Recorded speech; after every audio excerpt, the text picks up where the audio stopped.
I mean, the good news is that nothing's on fire. Yet. Will it waffle, will it waffle, will it waffle? Will it waffle, will it waffle, will it waffle? Will it waffle, will it waffle, will it waffle? Will it waffle, will it waffle? Hello and welcome to another episode of Will It Waffle? I'm your host, Jackson Bird, and today we are going to be waffling my book. Really, I don't really know how this is gonna turn out. Probably nothing much is gonna happen, or we're gonna burn everything down, but we're gonna find out. So 3 years ago this month, my first book, Sorted, Coming Out, Growing Up, and Finding My Place. That's not the title of this book. 3 years in, and I still don't know the subtitle. Sorted, Growing Up, Coming Out, and Finding My Place came out. I wrote a book! I wrote a freaking book! And now that it is 3 years later, I thought what better way to celebrate than throwing this sucker on a waffle iron. And if you're confused here about the waffle iron and the Will It Waffle test kitchen and branding and all of that, if you usually just watch my trans videos, well, read the book. Actually, Will It Waffle is not in this book very much at all. I kind of got almost done with the book and was like, I never really mentioned Will It Waffle, this huge part of my life for many, many years. And actually, because Will It Waffle was such a big part of my life since I started doing it in 2014, I kind of set myself up for this thing where anytime I post something on social media, whether it's food or anything else, I usually get responses like, but will it waffle? This is what happens when you make an entire show based around a question of will blank waffle, then anything you post, people want to know, will it waffle? A valid question. I think we should find out whether all things in this world waffle, and that is my mission. Sort of, still, kind of, one day. Maybe? I don't know. But the reason that I never waffled my book when it was first brought into the world is because it's a book. I mean, first of all, it's one of many things people have asked me to waffle that I just know, being the waffle aficionado, expert, amateur, professional waffler that I am, that putting a book on a waffle iron is not gonna be that exciting. See, this show was inspired by a show called Will It Blend that was this amazing viral YouTube series back in the early days of YouTube where they would put things like Xbox controllers and iPhones into a blender to see what happens, and it was actually hosted by the company. I think they were called Blend Tech, and so the whole point was, look how powerful our blenders are, they can even destroy iPhones. I decided to do that but with waffle irons, but the thing is, a waffle iron, when it's doing its job, it's closed. You can't see what's happening unless you're very messy like me and stuff comes out the sides of the waffle iron. But inside the waffle iron, you don't know what's going on in there. It's a mystery, it's a black box. No one really knows what happens in between the irons. There's another parody show I could do. In Between Two Irons. It's like In Between Two Ferns. Man, if we ever get back to the collab life of YouTube, watch out. I'm doing some collabs with YouTubers. Between Two Irons.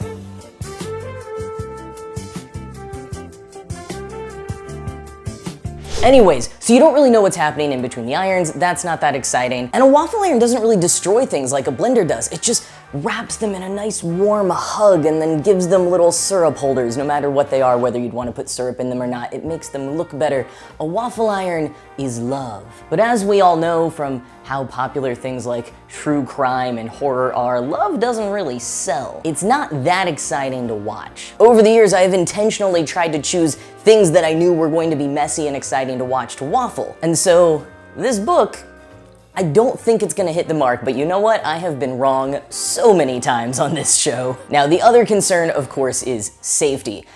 But here's the thing, I have looked this up. Waffle irons usually hit at maximum about 375 degrees, and as we all know, books don't burn until 451 degrees Fahrenheit. That's actually a bit of an outdated stat. That book came out in the 50s. It's a bigger range, it depends on, what kind of paper and what you mean by burning, how that is all happening. In any case, probably still not the safest thing, but let's do it and find out.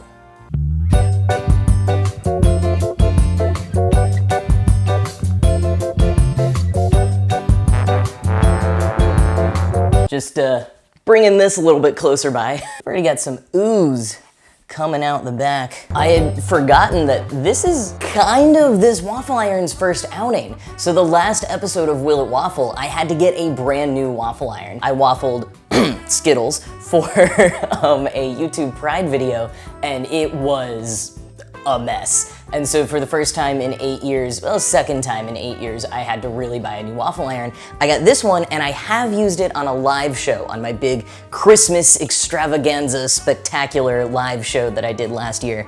And I can't even remember what I waffled on it. Something is seeping out a little bit as I fire this up right now. But all right, will my book waffle? Here we go.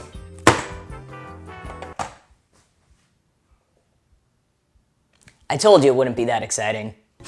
Actually, I think there's some off-gassing. I didn't think through this. Maybe I need to put an N95 on or something. Ugh. I don't know how long I actually want to leave it that way, because I've got some other ideas of like things that I could try here. Yeah, because like this, it's just gonna grill the edges there. And what I would love is if I can do something where I get like an actual, you know, cross-hatched waffle print on it somewhere. Oh, ooh, that's hot. Of course it is. Ugh. One thing about this show will never get old. I always forget it's gonna be hot. Think this is gonna be smart. 8 years of doing this show, and this is the first time I think that I have thought to put on an oven mitt.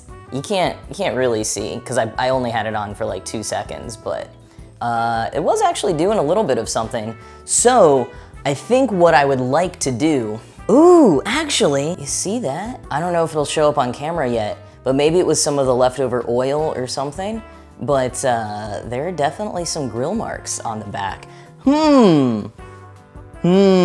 That looks very cool. Maybe we can just get some scorch marks on the cover. This is either the worst idea I've ever had, or it'll help a little bit. I'm gonna put it the other direction because the bottom was getting some of it last time, the top wasn't. And I really wanna see what it looks like on the cover. This is so stupid. Yeah, I'm glad that I didn't do this when my book was first coming out, because when you're publishing with a big publishing house, there's all these meetings you've got to have with like your publicist and PR people about what is the strategy, and so like everything that I was doing had to go through like 5 people of approval. And if I was gonna have to tell multiple teams of people that this was how I was gonna spend my day and this is how I wanted to promote my first book.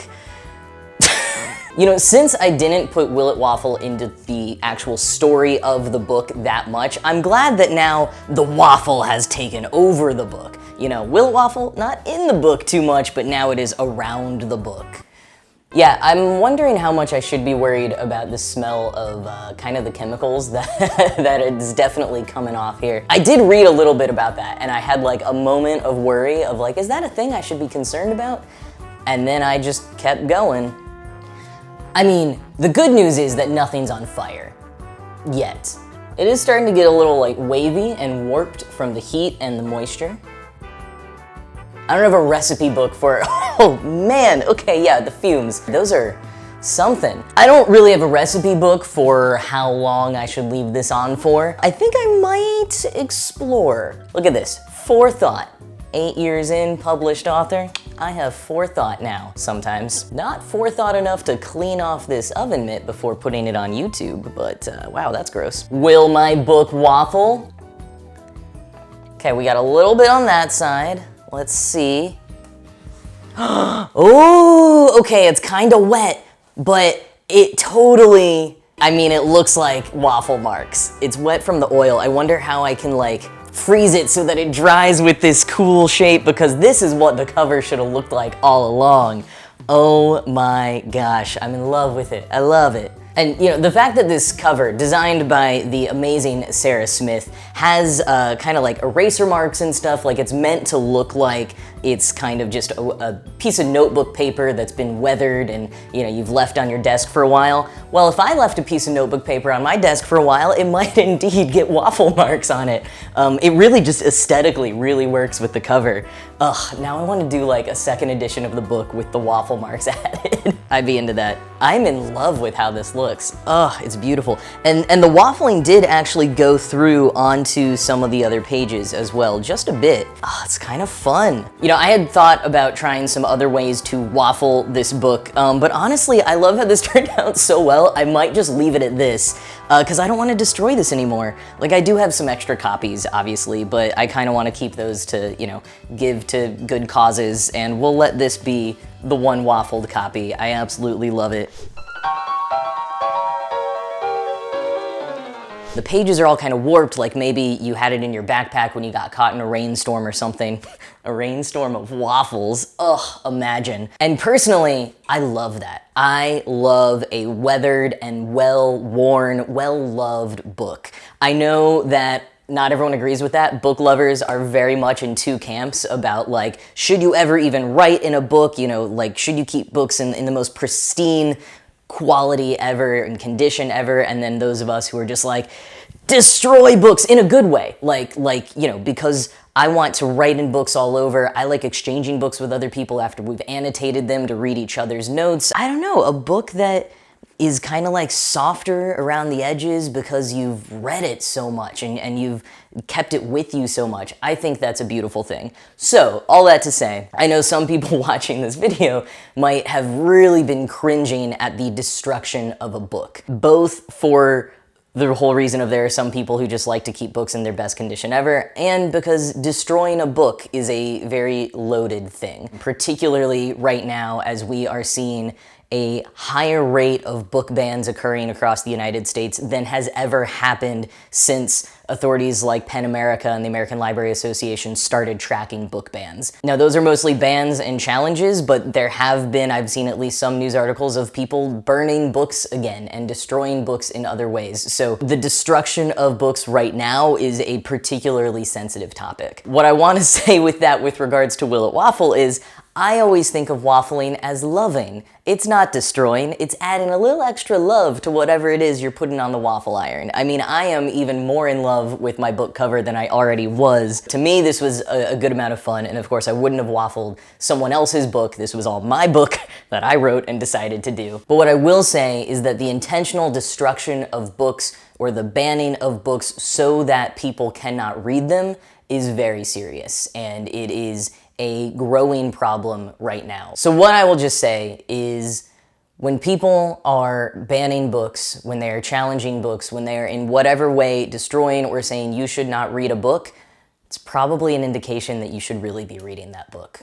And here's the thing, having books with diverse characters in them, representing all different kinds of people and written by authors of all different identities and backgrounds is so important. One, so kids and people in general, but if we're talking about schools, especially kids, can see themselves represented, maybe in a community where there's no one else like them or they feel very alone, but also so all of the other kids can learn how to sympathize with people like that and not grow up to be the kinds of bullies that we have sitting on school boards and in legislatures right now trying to pass these laws that the kids in their communities by and large disagree with, which is good that that's still happening for now. And here's one other thing that I will say, and I know I'm preaching to the choir on all of this, but, you know, I grew up in a school district that has since banned my book.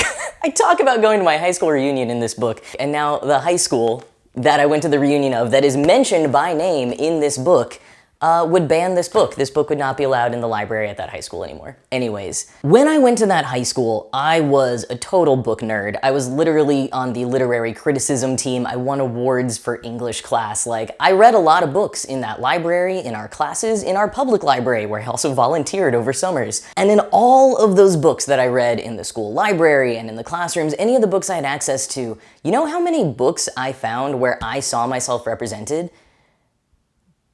None. I mean, not as a trans man. I had to go to a corner of a giant library at New York University before I ever found a book about a trans person.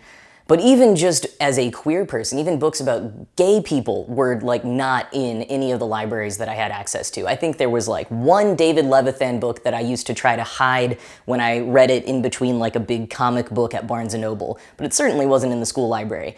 And my point with that is, all of the books that I had access to at that school, in the community, growing up, were straight people. And somehow didn't turn me straight. So reading books about gay people, about trans people, they're not gonna turn you gay or trans, unless you already are, in which case they might help you understand yourself a little bit better. But you know what they will do is, if you are not gay or trans already, they will help you understand gay and trans people a little bit better. That has been my fun Will It Waffle episode turned into soapbox rant about book bans. I'm gonna leave some resources down in the description box so you can learn more about the situation as it is happening in the United States or around the world or in your community, and how you can take action. My old friends at Fandom Forward have been doing some great work with their Book Defenders campaign, so I'll leave links to all of that in the description box. And also, hey, you know, if you haven't read my book yet, pick it up. This is the paperback edition with some substantial edits. I prefer the paperback to the hardcover, so if you only have the hardcover, maybe consider getting the paperback. Also available in audiobook, read by me, if you aren't sick of hearing my voice by the end of this video. Also, yes, these Will It Waffle t-shirts are available for sale if you'd like one. We also have magnets for sale, maybe still some of those. And I've got a handful of trans items in my merch store as well, so you can peruse all of those down below. And hey, if you want even more from me, I host a daily podcast every single day except weekends. I put out a new podcast about cool and interesting things in the news. So that is called The Cool Stuff Ride Home. You can listen to that wherever you get your podcasts. And before I go, I just want to say thank you so much to everyone who has read this book. Full stop there. Thank you to everyone who has read this book, but also thank you to everyone who has shared it and who has written to me about how much it helped you or how much it helped a family member. It has meant so much to me over the past 3 years, hearing from people about how my story was able to help them, and then I got to hear their stories in return, and that's a really beautiful thing. And I barely ever respond to people, but know that I do see your messages and they really mean a lot to me. So thank you so much for that. And thank you to everyone who suggested that I waffle my book over all these years. It has finally happened and I could not be happier with how it turned out. I don't remember how I end Will It Waffle episodes. I don't do this often enough. Will It Waffle will return whenever I decide I have something else I want to waffle again, so leave your suggestions for future things to waffle in the comments. And I guess that is it. Thank you so much for watching, and I'll see you next time.